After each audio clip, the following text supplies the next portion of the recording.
Hello everyone, welcome to my channel Psyche Chat with Shikha Sharma. So, how are you all? Hope you all are doing well. So, I think I should start with the class without wasting time, right? तो okay कल हमने कोई questions नहीं discuss किए थे, तो आज हम डायरेक्टली अपनी क्लास स्टार्ट करते हैं, राइट? चलिए. So we were doing what? We were doing branches of psychology, है ना? A few branches we have already done. कौन से branches हम लोग कर चुके हैं? We have done with the cognitive psychology, developmental psychology, hold on, yes, biological psychology, developmental psychology, social psychology, cross cultural and cultural psychology, and environmental psychology. Six types of psychology or six branches of psychology we have already done. So now let's move ahead. All right, I gave you a homework also. You had to find out your 5 strengths and 5 weaknesses. So can you name any? If yes, then please comment. I did not receive, I did not check the comment section today. I did not get time. So please comment. कौन सी आपकी 5 strengths हैं, क्या 5 weaknesses हैं? If you are able to find out, then please. अगर नहीं तो कैसे find out करी जाए हमारी 5 strengths and 5 weaknesses? सी, अगर मैं आपसे पूछूं कि कोई आपको 5 strengths बतानी है अपने किसी फ्रेंड की, तो आप बहुत इजीली बता देंगे. ऐसा क्यों? आप बता सकते हैं उसका क्या खास बात है, उसका नेचर कैसा है, उसकी क्या हॉबीज हैं, आपको सब पता होगा. ऐसा क्यों? क्योंकि हम अपने आप पे फोकस नहीं करते हैं. अपने आप से ज्यादा हम सामने वाले इंसान पे फोकस करना जरूरी समझते हैं. Yes, this is true. और उसका एक साइड इफेक्ट ये होता है कि सामने वाले की स्ट्रेंथ्स और वीकनेसेस के बारे में हमें पता है और अपनी स्ट्रेंथ्स और अपनी वीकनेसेस के बारे में हमें नहीं पता है. कितना गलत है ना ऐसा? तो उसके लिए हमें क्या करना होगा? अपनी स्ट्रेंथ्स और अपनी वीकनेसेस को आइडेंटिफाई करने के लिए हमें क्या करना होगा? हमें अपने आप को ऑब्जर्व करना होगा.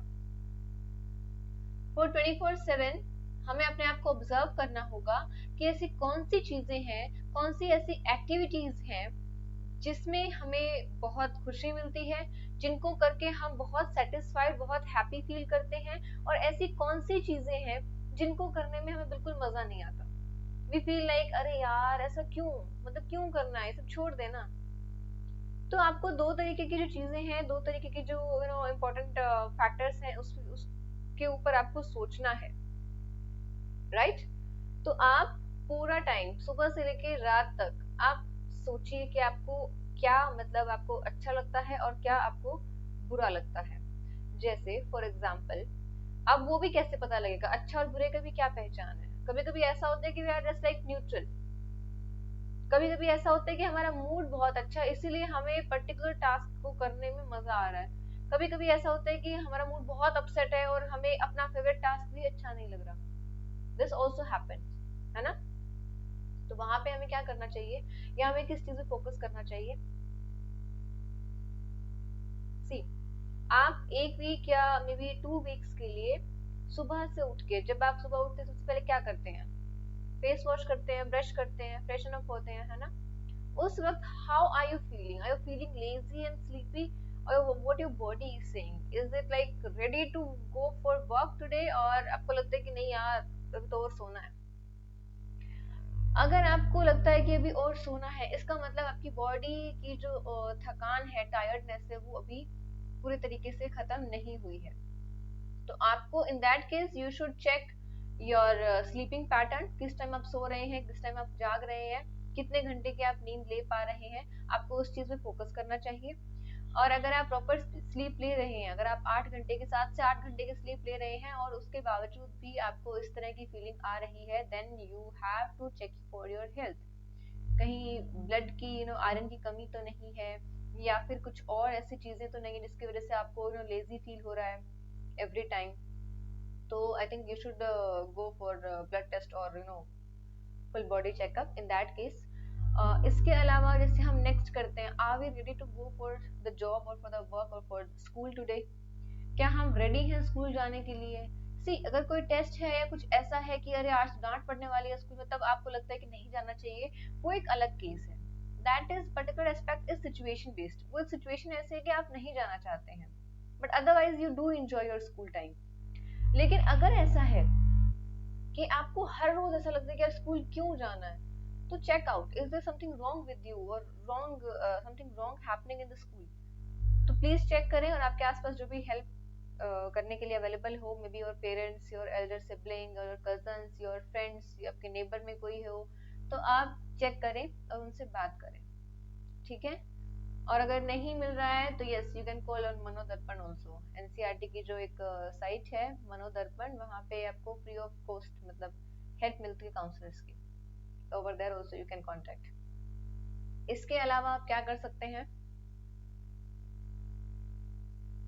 उसके बाद आप स्कूल में कौन सा लेक्चर ऐसा है जो आपको बहुत अच्छा लगता है, कौन सा सब्जेक्ट ऐसा है जिसको पढ़ना आपको बहुत अच्छा लगता है, मतलब यू फील लाइक अरे वाह आज हम कुछ नया करने वाले हैं।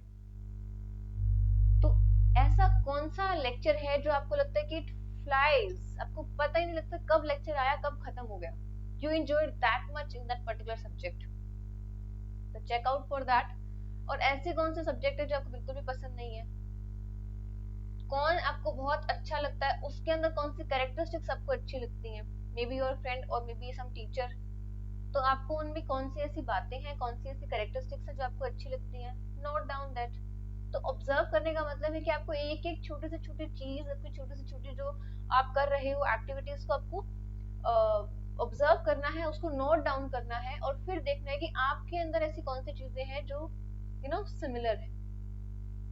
फाइन, तो आइडेंटिफाई करने की कोशिश करें। हम फिर इस टॉपिक पे बात करेंगे नेक्स्ट जब भी होगा, ठीक है? Okay, can we start now? Okay. Now next our type or next branch of psychology is health psychology. Health psychology क्या कहती है? Health psychology basically बात करती है किसी भी illness के, उसके डेवलपमेंट पे, उसकी प्रिवेंशन पे और उसकी ट्रीटमेंट पे। यानी ये आपको आपने हमेशा देखा होगा कि हॉस्पिटल्स में बहुत सारे काउंसलर्स और साइकोलॉजिस्ट अवेलेबल होते हैं, तो वहां पे साइकोलॉजिस्ट का क्या काम है? वहां पे साइकोलॉजिस्ट अवेलेबल है वो इसलिए है क्योंकि बहुत सारे ऐसे पेशेंट्स हैं जो अपनी बीमारी से, जो अपनी इलनेस के साथ डील नहीं कर पाते हैं, whether it's a lifestyle disease और इट्स अ क्रॉनिक डिजीज। तो आप दोनों ही केसेस में मतलब जो पेशेंट है वो डील नहीं कर पा रहा और वो बहुत ज्यादा सैड फील कर रहा है, तो वहां पे उनको कंफर्टेबल करने के लिए काउंसलर्स अवेलेबल होते हैं। इसके अलावा जब किसी भी पेशेंट की सर्जरी होती है, कोई भी ऑपरेशन हुआ है, कोई ट्रीटमेंट से रिकवर हुआ है, और कुछ ऐसी चीजें हैं जो उनको बाद तक ध्यान में रखनी है, तो वहां पे उस पर्टिकुलर चीज के लिए, उस पर्टिकुलर गाइडेंस के लिए काउंसलर्स अवेलेबल होते हैं। फाइन, इसके अलावा साइकोलॉजिकल डिजीज के बारे में आपको पता ही है कि in that case also we need counsellors and psychologist, तो वहां पे अवेलेबल होते हैं, ठीक है? मतलब आपको ये नहीं पता है कि एग्जैक्टली साइकोलॉजिकल डिजीज कौन से होते हैं, but you must have an idea ना कि साइकोलॉजिकल डिजीज होती हैं, डिसऑर्डर्स होते हैं, और वहां पे हमें काउंसलर की और साइकोलॉजिस्ट की हेल्प की जरूरत पड़ती है। We are aware about that, right? Okay, तो बेसिकली जो हेल्थ साइकोलॉजिस्ट होते हैं वो किस चीज से डील करते हैं? स्ट्रेस एंड कॉपिंग, सी यहाँ पे लिखा हुआ है, I am marking it so that you will be able to find out हम कहाँ पढ़ रहे हैं। Stress and कॉपिंग, the relationship between psychological factors and health, हमारी हेल्थ, फिजिकल हेल्थ और हमारी साइकोलॉजिकल फैक्टर्स मतलब हमारी थिंकिंग पैटर्न्स किस तरीके से रिलेशन में है। अगर हम पॉजिटिव सोच रहे हैं तो हमारी बॉडी पे उसका क्या इफेक्ट हो रहा है, अगर हम नेगेटिव सोच रहे हैं तो उसका हमारी बॉडी पे क्या इफेक्ट हो रहा है, तो उसके रिलेशनशिप को उसे डील करना। Then patient and doctor relationship and ways of promoting health enhancing factors, कैसे कौन सी चीजों पे आपको फोकस करना है जिससे आपकी हेल्थ में इम्प्रूवमेंट हो, तो वहां पे गाइडेंस के लिए, हर तरीके की गाइडेंस के लिए काउंसलर्स अवेलेबल होते हैं। Okay, so next branch is clinical and counselling psychology. इसमें क्या होता है, हम बात करने वाले हैं इसमें क्लिनिकल साइकोलॉजी के बारे में, काउंसलिंग के बारे में एंड साइकाइट्री के बारे में। तीन मेजर ब्रांचेस हैं इसके, तीन मेजर एस्पेक्ट्स हैं। क्लिनिकल साइकोलॉजी क्या है? क्लिनिकल साइकोलॉजिस्ट कौन होते हैं? जो बेसिकली पढ़ाई करते हैं और हेल्प करते हैं साइकाइट्रिस्ट की while dealing with a particular type of psychological disorder। कैसे हेल्प करते हैं?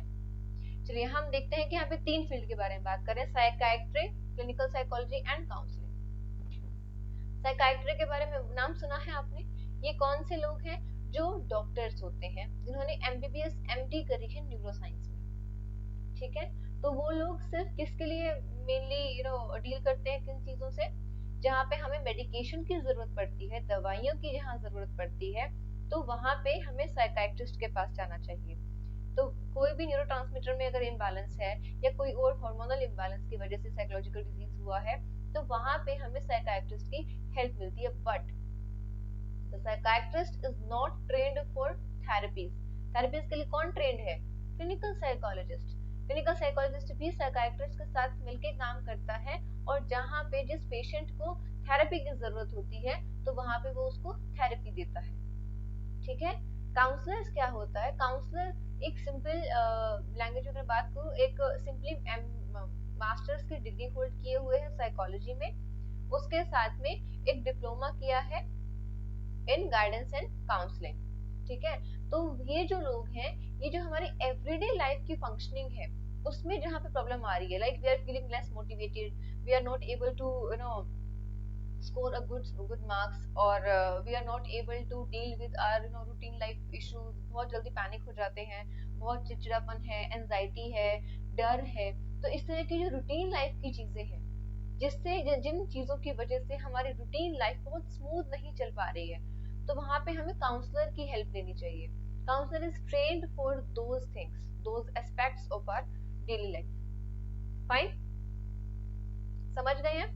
तो हम एक बार इसको रीडिंग देते हैं कि क्या इसमें कहा गया है। Clinical psychology deals with the cause, treatment and prevention of different types of psychological disorders such as anxiety, depression, eating disorders etcetera.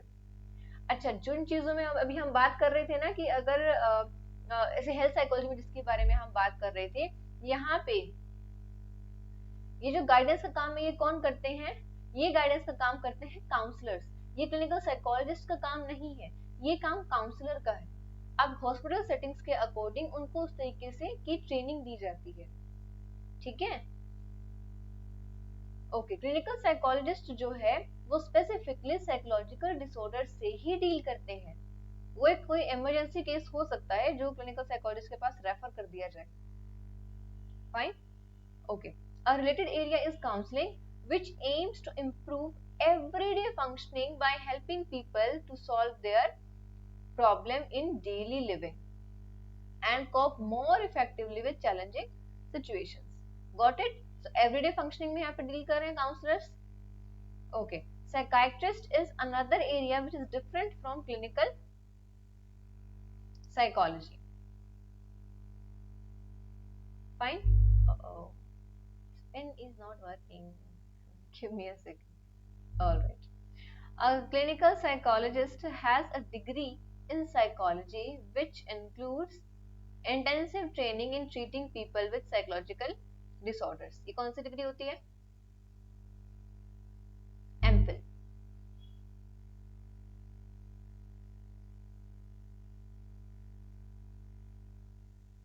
ऐसे ही होता है ना? MPhil की डिग्री होती है क्लिनिकल साइकोलॉजिस्ट के पास, ठीक है। इन कंट्रास्ट साइकाइट्रिस्ट क्या होता है? Has a medical degree with years of specialized training in the treatment of psychological disorders. One important distinction is that psychiatrist can prescribe medication whereas clinical psychologist cannot. तो जिनके पास medical की degree है वो psychiatrist है, और psychiatrist और clinical psychologist में जो एक मेजर डिफरेंस है वो क्या है कि जो साइकाइट्रिस्ट है वो मेडिसिन प्रेस्क्राइब कर सकता है और जो साइकोलॉजिस्ट है वो मेडिसिन प्रेस्क्राइब नहीं कर सकता. Right? Got it? Got it ना? All right, can we move ahead now? Yes, all right, एक सेकेंड. हाँ,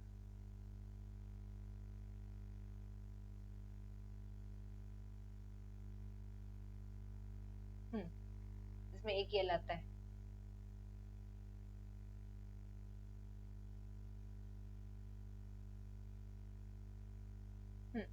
Industrial and organizational psychology. Industrial and organizational psychology deals with the workplace behavior, focusing on both the workers and organizations that employ them. मतलब सी organisation, जैसे कि ये नाम बता रहा है, ऑर्गेनाइजेशन या कोई भी ऑफिस कॉर्पोरेट सेक्टर का हो सकता है, कोई फैक्ट्री हो सकती है, या कोई भी ऐसा वर्क प्लेस जहां पे we are working with any organisation और इंडस्ट्री. राइट? तो वहां पे क्या चीजें हो सकती हैं जो किसी के लिए भी प्रॉब्लमेटिक हो सकती है, जहां पे काउंसलर काम कर सकता है. सबसे पहली चीज है कि जो बॉस है उसका अपने एम्प्लॉयज के लिए कैसा बिहेवियर है उसको चेक करना, एम्प्लॉयज बॉस के बारे में क्या सोचते हैं उसको चेक करना, वर्क प्लेस का एनवायरनमेंट कैसा है, हाइजीन कैसा है, प्रॉपर बहुत अच्छा हवा वाला एनवायरनमेंट है, बहुत गर्मी है, घुटन है, बहुत ठंड है, बहुत ज्यादा, मतलब किस तरीके के सर्कमस्टांसेस में वो लोग काम करते हैं. इसके अलावा कौन सी ऐसी चीजें हैं जो एम्प्लॉयज को परेशान कर रही हैं, कौन सी ऐसी पॉलिसीज हैं जो एम्प्लॉयज के लिए हार्मफुल हैं और जो ऑर्गेनाइजेशन है वो फोर्सफुली उसको इम्पोज करने की कोशिश कर रही है.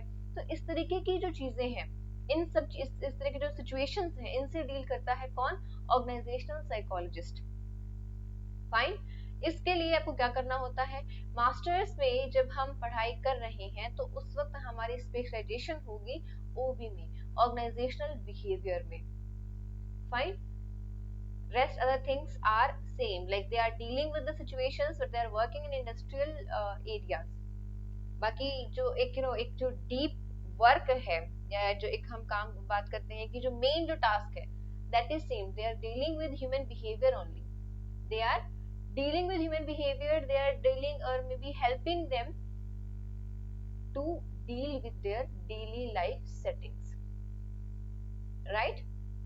all right, चले हम नेक्स्ट मूव करें. All right, education psychology. Education psychology क्या है, किस तरीके से काम करती है, इसके बारे में अभी हम पढ़ेंगे. सी इट सिंपली मीन्स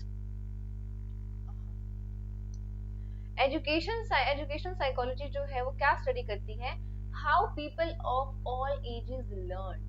मतलब हर एक एज में जो लोग हैं, जो पीपल हैं, उनका लर्निंग बिहेवियर कैसा है. राइट? अगर आपने ऑब्जर्व किया है, जो छोटा बच्चा है 5-7 इयर्स का है टिल मे बी 16-15 इयर्स तक, वो बहुत जल्दी चीजों को लर्न कर लेता है, ग्रैब कर लेता है.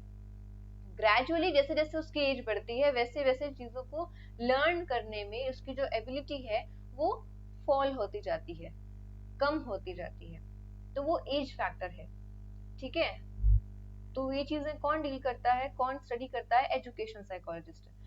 और ये लोग क्या करते हैं, primarily help develop instructional methods, materials used to train people in both education and work settings.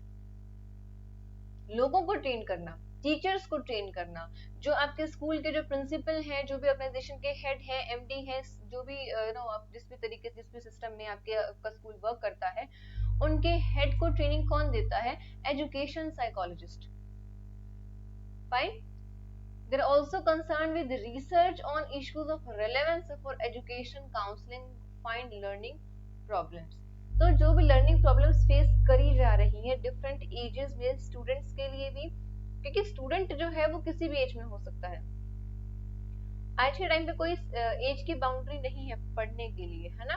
तो एजुकेशन से जुड़े हुए किसी भी फील्ड में जो भी प्रॉब्लम्स आ रही हैं उनसे डील करना एजुकेशनल साइकोलॉजिस्ट का काम है. फाइन. तो आपके स्कूल में कौन से पॉलिसीज होनी चाहिए, कहाँ पे बच्चों को फैसिलिटीज दी जानी चाहिए, कहाँ पे बच्चों का स्ट्रिक्टली बिहेव होना चाहिए, मतलब बहुत सारी चीजें जो है वो एजुकेशन साइकोलॉजिस्ट जो है प्लान करते हैं, है ना। इसके अलावा जैसे हमारा जो सिलेबस होता है पूरे साल का, वो सिलेबस को रिवाइज भी करते हैं कि बहुत बर्डन तो नहीं है बच्चों पे या बहुत कम सिलेबस तो नहीं है। वो सारी चीजें एजुकेशन साइकोलॉजिस्ट ही प्लान करते हैं, मतलब at the end they are also involve in the process. Fine, okay. Next, school psychology. Education psychology का छोटा वर्जन है स्कूल साइकोलॉजी। ये क्या करते हैं, focuses on designing program that promote intellectual, social and emotional development of the children. ये जो psychologist है ये सिर्फ और सिर्फ एक स्कूल से डील करते हैं। एक स्कूल में इस तरीके के प्रोग्राम्स प्रमोट करते हैं, इस तरह के प्रोग्राम्स को फिक्स करते हैं जिससे बच्चों का जो एक इंटेलेक्चुअल, सोशल और इमोशनल डेवलपमेंट है, यानी कि एक ओवरऑल डेवलपमेंट बच्चे की हो पाए। कौन सी को करिकुलर एक्टिविटीज हो सकती हैं, किस तरीके से बच्चों में मोरल वैल्यूज को हम डेवलप कर सकते हैं, वो सारी चीजें स्कूल साइकोलॉजिस्ट या जो काउंसलर होता है वो प्लान करता है। Including those with special needs. Yes, special needs के साथ जो स्टूडेंट्स होते हैं उनके साथ भी ये लोग डील कर सकते हैं, but they must have special education की जो एक डिग्री है वो उनके पास होनी चाहिए, and that is called DEd. एक बीएड है और एक डीएड है। They try to apply knowledge of psychology in the school settings. Alright, next करें last part, sports psychology. Sports psychology क्या करती है, ये एक बहुत नया एरिया है साइकोलॉजी के फील्ड में, मतलब रिसेंट ही एवॉल्व हुआ है, लेकिन ये भी बहुत ज्यादा एनहांस कर रहा है, बहुत ज्यादा एक्सप्लोर कर रहा है साइकोलॉजी के फील्ड में, बहुत अच्छे से डेवलप हो रहा है। तो इनका काम बेसिकली क्या होता है स्पोर्ट्स साइकोलॉजिस्ट का, apply psychological principles to improve sports performance by enhancing their motivation. Motivation को एनहांस करके साइकोलॉजिकल प्रिंसिपल्स को यूज करते हैं मोटिवेशन को एनहांस करने के लिए, ताकि जो स्पोर्ट्स की जो परफॉर्मेंस है वो एनहांस हो सके। फाइन, चलिए नेक्स्ट करें हम। ऑलराइट, यहाँ पे हमारा जो एक पार्ट है वो खत्म हो जाता है। एक और टॉपिक, ब्रांचेस ऑफ साइकोलॉजी, ये हमने फिनिश कर लिया। नेक्स्ट जो पार्ट है वो है themes of research and application. इसको हम क्विकली करते हैं, टाइम वेस्ट नहीं करेंगे, मतलब बहुत ज्यादा टाइम नहीं लगाएंगे इस पे। साइकोलॉजी में मेजर 5 थीम्स हैं। 5 थीम्स मतलब मेजर नहीं कहूंगी, बट ये बहुत सारी थीम्स में से कुछ है। थीम्स क्या है, रिसर्च एंड एप्लीकेशन की थीम, यानी कि वो प्रिंसिपल्स, वो रूल्स जो रिसर्च और एप्लीकेशन को एक डायरेक्शन देते हैं। ठीक है, इनका काम है कि साइकोलॉजी की जो रिसर्च है, साइकोलॉजी की जो एप्लीकेशन है, उसको किस तरीके से गाइड किया जाए कि वो एक प्रॉपर क्राउड के लिए फ्रूटफुल साबित हो। राइट, तो किस तरीके से रिसर्च होनी चाहिए, किस तरीके की रिसर्च को हमें अप्लाई करना है, क्या उसमें चेंजेस होने चाहिए। तो ये जो थीम्स हैं ये एक बेसिक डायरेक्शन देती हैं रिसर्च को और एप्लीकेशन को। राइट, तो हम स्टार्ट करते हैं। हमारी फर्स्ट थीम क्या है, psychology like other sciences attempts to develop principles of behaviour and mental processes. मतलब क्या करता है साइकोलॉजी, बाकी साइंसेस की तरह से ही प्रिंसिपल्स, बिहेवियर के और मेंटल प्रोसेसेस के जो प्रिंसिपल्स उनको डेवलप करता है, रिसर्च करता है। इसको जब आप रीड करेंगे तो आप यही पाएंगे कि इसमें यही चीज डिफाइन करी हुई है। सी जो लैंग्वेज है, I have directly picked from your book so that you won't be facing any issue regarding understanding the concept. अगर मैं इसको यहाँ पे इजी लैंग्वेज में डिफाइन करती हूँ और फिर आप अपनी बुक से पढ़ोगे तो फिर वहां पे आपको बहुत कंट्रास्टफुल सिचुएशन आ जाएगी। तो आई थॉट कि rather doing that I would explain the bookish language over here, क्योंकि बहुत टेक्निकल सी लैंग्वेज में गिवन है और आपको थोड़ी सी प्रॉब्लम हो सकती है उसको अंडरस्टैंड करने में। फाइन, तो let's read it. In research, the main concern is with understanding and explanation of behavior. हम कोई भी रिसर्च करते हैं तो अपने रिसर्च का मेन थीम उठाने से पहले हम उसको पूरे तरीके से समझते हैं। मेंटल इवेंट्स एंड प्रोसेस, उनको अंडरस्टैंड करना, उनको एक्सप्लेन करना। Psychologist who choose to engage in research function more like other scientist.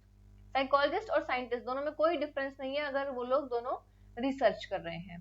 They draw conclusions which are supported by data, यानी कि डेटा को कलेक्ट करते हैं, उसके बाद देखते हैं कि क्या मतलब उसमें से रिजल्ट निकल के आ रहा है, अगर वो रिजल्ट सही है तो वो उसको अप्लाई करते हैं। Fine. They design and conduct experiment or studies under controlled conditions on a wide range of psychological phenomena. different type के psychological phenomenon को हमने स्टडी किया है with the help of experiments। ठीक है, जो भी कुछ अभी आप साइकोलॉजी में आगे पढ़ने वाले हैं वो सब कुछ theoretically experimentally proven है। Got it? The purpose is to develop general principles about behavior and mental processes. General principles develop करना है। कौन किस तरह के प्रिंसिपल्स? जनरल मतलब ऐसे प्रिंसिपल्स जो हर एक इंडिविजुअल के लिए कहीं ना कहीं सही प्रूव हो। कहीं ना कहीं का मतलब क्या है कि अप टिल कुछ परसेंटेज। Fine, okay. नेक्स्ट जो हमारी थीम है वो क्या कहती है कि human behaviour is the function of attributes of persons and environment. Function of human behaviour किससे मिलकर बना होता है? हमारी खुद की पर्सनैलिटी के ट्रेट से और एनवायरनमेंट से। ये कार्ल ल्यूइन की थ्योरी से दिया हुआ है। एक इक्वेशन इन्होंने दी थी, behaviour is the function of person and environment. तो इसने क्या कहा है कि बिहेवियर प्रोडक्ट है किस चीज का? पर्सन का और एनवायरनमेंट का। ठीक है, इसका मतलब क्या हुआ कि person differ with respect to various attributes because of their genetic endowments and diverse experiences. मतलब कि दो लोग आपस में अलग हैं। अलग क्यों है? वेरियस एट्रीब्यूट्स का मतलब होता है, एट्रीब्यूट्स को बता दें तो सिंपली जैसे हमारी इंटेलिजेंस, एट्रीब्यूट्स वो फैक्टर्स होते हैं जिनसे हम एक पर्सनैलिटी को स्टडी कर सकते हैं। किस किस से स्टडी कर सकते हैं? इंटेलिजेंस, हमारी पर्सनैलिटी के ट्रेट्स, हमारी वैल्यूज, हमारी एप्टीट्यूड और हमारा interest.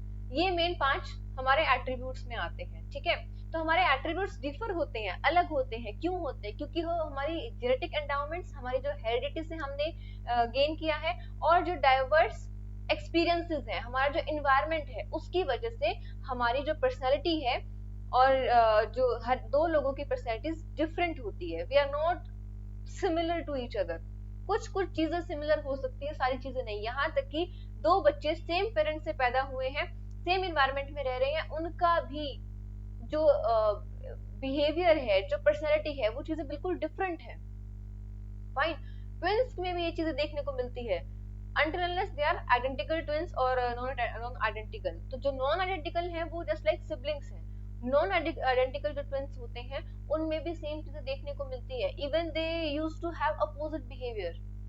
Literally they used to have opposite behaviour. किसी को ठंडा पसंद है, किसी को गर्म पसंद है, इस तरह का बिहेवियर उनमें देखने को मिला है। यस, सो वहां पे वो जो रिलेशन है वो क्यों है? जेनेटिक एंडाउमेंट्स की वजह से। ठीक है, so the environment they are placed in. Here the environment is conceptualized as it is perceived or made sense by the person। कि हम अपने environment को किस तरीके से देखते हैं, whether it's flourishing कि हमारे लिए बहुत positive है, अच्छा है, supportive है, या एक problematic environment है। तो हम अपने environment को किस तरीके से देखते हैं, that is important। People differ in their psychological attributes for, देखो यहाँ पे attributes का नाम मैंने दिया हुआ है, इंटेलिजेंस, इंटरेस्ट, वैल्यूज, एप्टीट्यूड और हमारी पर्सनालिटी। फाइन। तो हमारा जो बिहेवियर है वो किससे मिलकर बना है? हमारा खुद की पर्सनालिटी के ट्रेट्स और हमारा एनवायरनमेंट। यानी कि पर्सनालिटी का मतलब क्या है? हमारे जीन्स और हमारा environment. Fine. Next theme, human behaviour is caused. Human behaviour is caused, simple मतलब कोई भी तरीके का जो ह्यूमन बिहेवियर हम शो करते हैं उसके पीछे कोई ना कोई कॉज है, चाहे वो एक्सटर्नल है या वो इंटरनल है, बट सम कॉज, कोई ना कोई कारण है उस पर्टिकुलर बिहेवियर के बाहर आने का। फाइन। तो यहाँ पे क्या बताया कि कुछ साइकोलॉजिस्ट ऐसे जो बिलीव करते हैं human behaviour can be explained in terms of causes which are internal और external. So causal explanations are central to all sciences. हर एक साइंस में ऐसा होता है, हम कॉज एंड इफेक्ट के रिलेशनशिप को स्टडी करते हैं। और ह्यूमन बिहेवियर में क्या होता है, एक लीनियर स्टेटमेंट नहीं हो सकती है कि एक्स हुआ तो इसका रिजल्ट वाई ही होगा, नॉट पॉसिबल। ह्यूमन बिहेवियर में मल्टीपल कॉजेज हो सकते हैं, कोई एक पर्टिकुलर कॉज नहीं हो सकता। अगर मैं आज चिड़चिड़ी हूँ या मैं आज गुस्से में हूँ तो उसका एक रीजन नहीं होगा, बहुत सारे रीजंस हो गए, हो सकता है मुझे घर में किसी ने कुछ कह दिया, हो सकता है मैं खुद अपनी चीजों को लेके परेशान हूँ, हो सकता है मैं वीडियो को अपलोड करने में लेट हो गई उसकी वजह से मैं परेशान हूँ। तो एक नहीं कई रीजंस हो सकते हैं इसके पीछे। Got it? Next, understanding of human behaviour is culturally constructed. हमारी जो ह्यूमन बिहेवियर की अंडरस्टैंडिंग है वो हमारा कल्चर बनाता है। हमारा कल्चर का मतलब क्या है, अब इसको हम पढ़ेंगे तो यहाँ पे सिर्फ कंपैरिजन दिया हुआ था और बहुत जल्दी से हम इसको अंडरस्टैंड कर लेते हैं।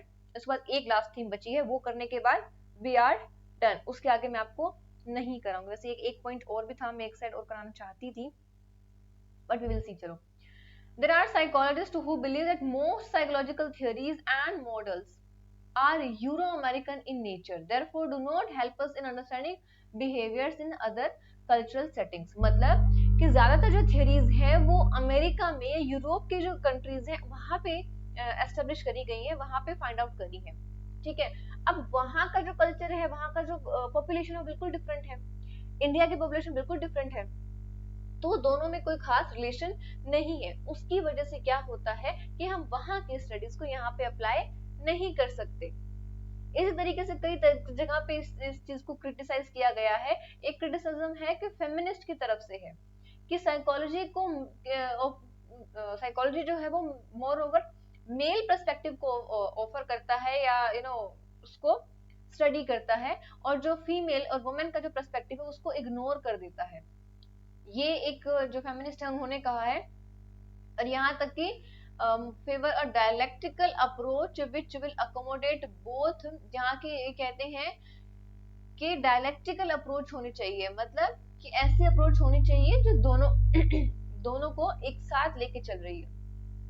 ठीक है, ना तो वहां पे मेल को फोर्स करना है या मेल को फेवर करना है, ना ही फीमेल को फेवर करना है। तो एक बैलेंस्ड अप्रोच वहां पे होनी चाहिए, ऐसा कहना है किसका? फेमिनिस्ट का। राइट? चलिए, fifth one, human behaviour can be controlled and modified through the application of psychological principles. Psychological principles और जो थियरीज हैं उनको हम अप्लाई करने के बाद ह्यूमन बिहेवियर को कंट्रोल कर सकते हैं इफ वी वांट टू। इसका मतलब क्या हुआ कि साइकोलॉजिस्ट क्या कहते हैं कि हमने जो इंटरवेंशंस बनाई हैं, हमने जो मेथड्स बनाए हैं, उनकी हेल्प से हम जो जरूरतमंद लोग हैं उनकी हम हेल्प कर सकते हैं। मतलब हम काउंसलिंग कर सकते हैं।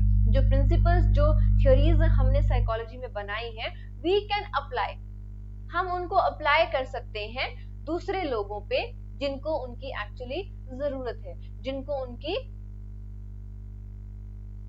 जरूरत है, मतलब जहाँ पे लोगों को हेल्प की जरूरत है। यानी कि सिंपल सी चीज है, अगर कोई बच्चा ऐसा है जो बहुत पढ़ाई कर रहा है और वो अच्छा स्कोर नहीं कर सकता है, that individual can go to a counsellor, counsellor can help him out कि कहाँ पे परेशानी हो रही है ना? तो इस तरीके की चीजों के लिए काउंसलर्स अवेलेबल हैं। तो जो भी इंटरवेंशंस साइकोलॉजी में बनाई गई है, we can apply to the human behaviour. Right? Okay, this is the last part for today, basic versus applied psychology. Simple सी हम बात करते हैं। हमने अभी तक दो एस्पेक्ट पढ़ी है साइकोलॉजी के, एक बेसिक साइकोलॉजी और एक अप्लाइड साइकोलॉजी। अगर हम लिटरल बात करें, इसका वर्ड टू वर्ड मीनिंग क्या होता है? बेसिक साइकोलॉजी का मतलब क्या हुआ? जो थ्योरीज और रिसर्च हुई है उसको हम बेसिक साइकोलॉजी कहेंगे। अप्लाइड का मतलब क्या हुआ कि थ्योरीज और रिसर्च को हम कहाँ पे अप्लाई कर रहे हैं। Getting the point?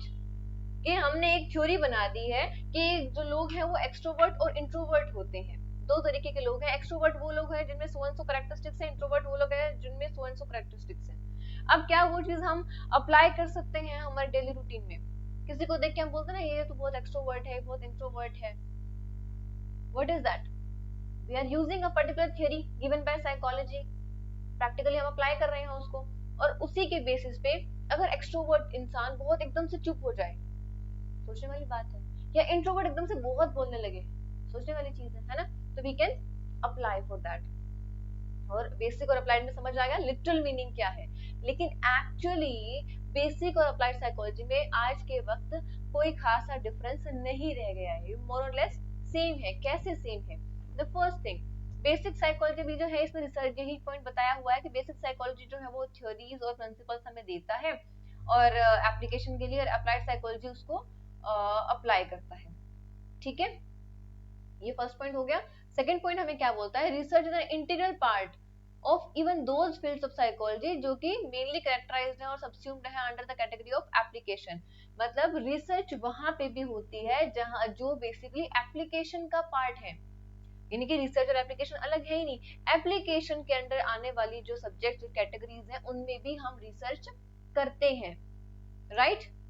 Next, due to ever increasing demands of psychology in different settings, many fields that were regarded as primarily research, अब ऐसा हुआ है कि साइकोलॉजी जैसे जैसे डेवलप करती जा रही है वैसे वैसे जो पहले रिसर्च ओरिएंटेड फील्ड थे साइकोलॉजी के वो अब एप्लीकेशन ओरिएंटेड हो गए हैं, और जो एप्लीकेशन ओरिएंटेड थे वो अब रिसर्च ओरिएंटेड हो गए हैं। तो यहाँ पे एज सच अगर हम ग्राउंड लेवल पे देखें तो बेसिक और अप्लाइड में कोई खासा डिफरेंस नहीं रह जाता। Fine, okay. तो अभी आज के लिए जो आज के क्वेश्चंस हैं, आपके पास दो क्वेश्चंस हैं। The first one is difference between clinical psychologist and psychiatrist, दोनों में क्या डिफरेंस है, इसमें क्या डिफरेंस, मिस्टेक हो गई, सॉरी ये स्पेलिंग मिस्टेक है उसके लिए, हाँ ठीक है। And then is there any difference between basic and applied psychology, basic और अप्लाइड साइकोलॉजी में क्या डिफरेंस, अगर कोई डिफरेंस है तो एक्सप्लेन करें और नहीं है तो भी एक्सप्लेन करें इन 2 marks. Fine, you need to explain these 2 questions। अब इनको हम further कल डिस्कस करते हैं। till then take care, bye bye, please like, subscribe and share the video, and yes you can respond on the telegram channel Psyche Chat with Shikha Sharma, Psyche Chat with Shikha actually, इसका link आपके description में given है। Please follow the link and please join the Telegram channel if you are having any kind of doubts. Thank you, bye bye.